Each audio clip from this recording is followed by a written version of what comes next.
Today I thought I'd show you guys how you can make your own gaskets. If you kind of run into a situation where you either can't find one, you don't have the time to wait for it, or you're just kind of stuck. So what you can do is you can just buy gasket material. This stuff is Felpro.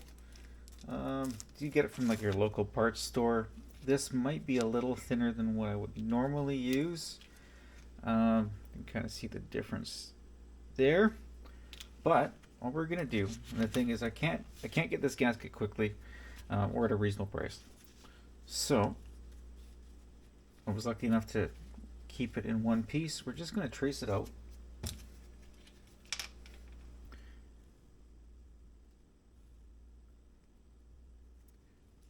Do a little bit of arts and crafts.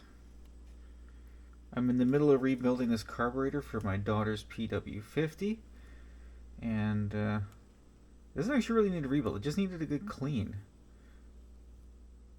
But I wanted to replace this gasket.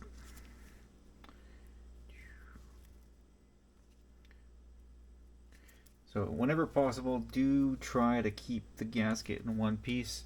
Makes it a little bit easier. I missed a circle, but I can see it right there, the clean spot. Okay, so now we got that part.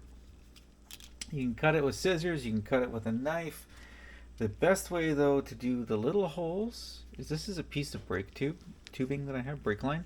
And I sharpened the profiles inside and outside diameters, which one of them matches really well for the small holes, and the other side matches pretty close for all the other ones. You can see they just line up.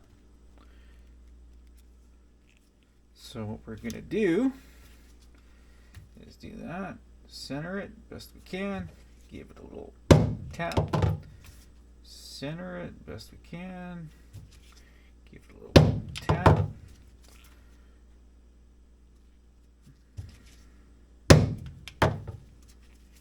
It's like a hole punch.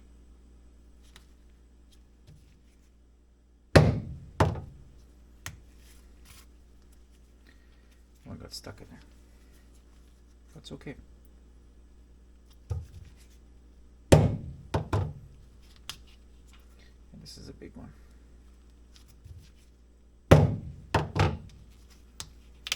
Okay. Next, we're just gonna see. Did we get all the way through? We did. Probably would have been better to do this actually on a piece of wood, because I just wrecked my mat, but whatever.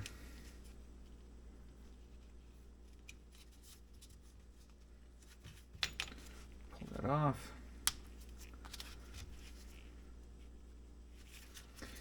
Didn't hit it quite hard enough.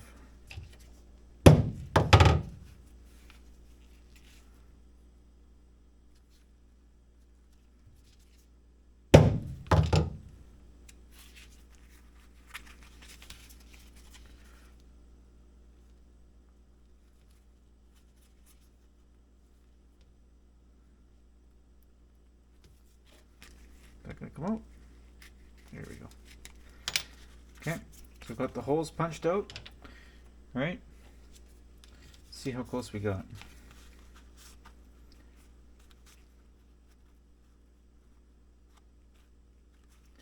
See, we got pretty darn close. And this stuff is cheap, so worst case scenario, if I mess it up, just try again, right? Now, for the bigger one, it's a little harder to find something that's going to fit that inside diameter. So we're just going to cut it with a knife. Sharper the knife, the better.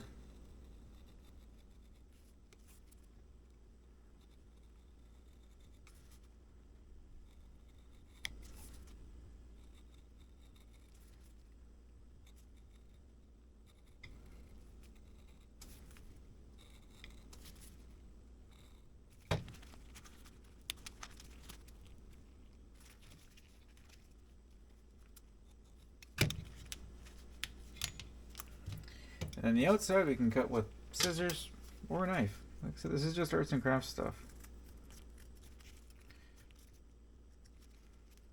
Lucky for me also, this carburetor is really easy to get on and off. So if I do make a mistake with this and it's leaking, it's not too hard to change. Now obviously you could use like a gasket maker or something else like that, but you know what? This is kind of the more proper way to do it. Something I picked up when I was an apprentice, and it's not something that people do a lot anymore, right? We're all used to being able to get parts quick. Sometimes it doesn't work out that way. So I always like to have some gasket material kicking around in the shop. I'm going to pick up a couple more thicknesses of them. But there's our new gasket. There's our old gasket. And that's the piece it's going to fit on. Oh, did I do it wrong? No, I didn't. Right? Needs a little bit of adjusting. But there we go. Now I can go ahead, put this carburetor back together, and not have to wait for the parts truck to show up. So there you go. Quick little tip. Take it easy, guys, and we'll see you next time.